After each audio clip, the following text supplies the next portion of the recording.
So the 3D printed tool, I might not be using it right. I did break it. I'm probably gonna only use it once. We got this Lexivon Chinese guy here. I had to move up a little bit to think we're good. It's supposed to be 34 foot-pounds there. And just for craps and grins, I guess, we'll click it back the other way because it did say I already did it 15 foot-pounds the one way. And see it, so we'll see if we get another use out of this. I doubt it. I already broke a tooth off of that. So we might be running back upstairs to print another one, but we'll see.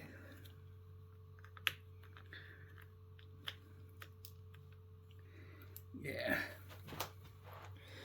That side was probably more important. I think we'll...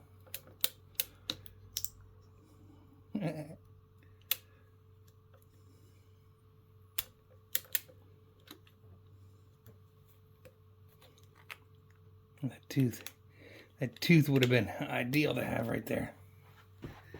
Wouldn't have gotten it in so far. See, yeah. Oh, yeah.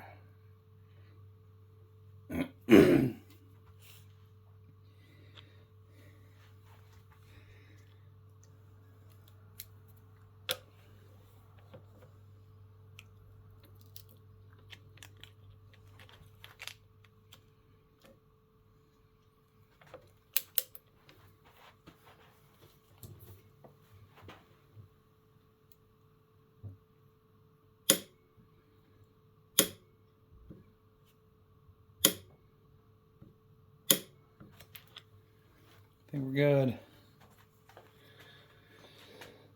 Hopefully this biscuit rides again.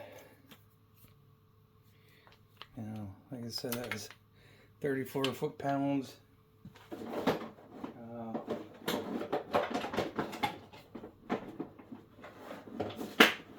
And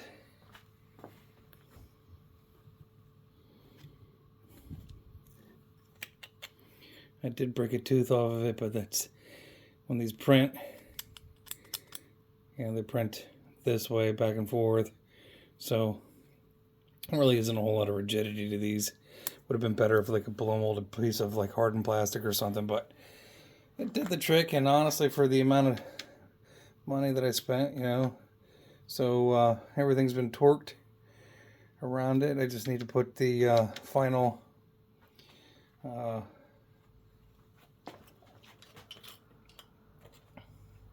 clip on, but unfortunately had a mishap with those. So hopefully I can get the OEM tools to cover that. And yeah, there's a file out there on the interwebs if you want to print out a 3D printed cam locking tool. You can do so. Probably just use a piece of plastic in general, or a rag or something. I think that the way that this was supposed to work, it was supposed to lock on the top and the bottom gears, and unfortunately my slicer sliced it incorrectly, I guess. And this should all be going in the right direction, hopefully. Let's rotate that once, and in case you can't see the excuse me, can't see the should have marked it there.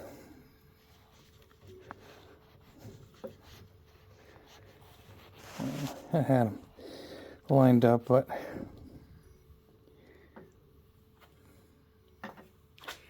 can't see the dot once it's underneath the washer there, so it is what it is.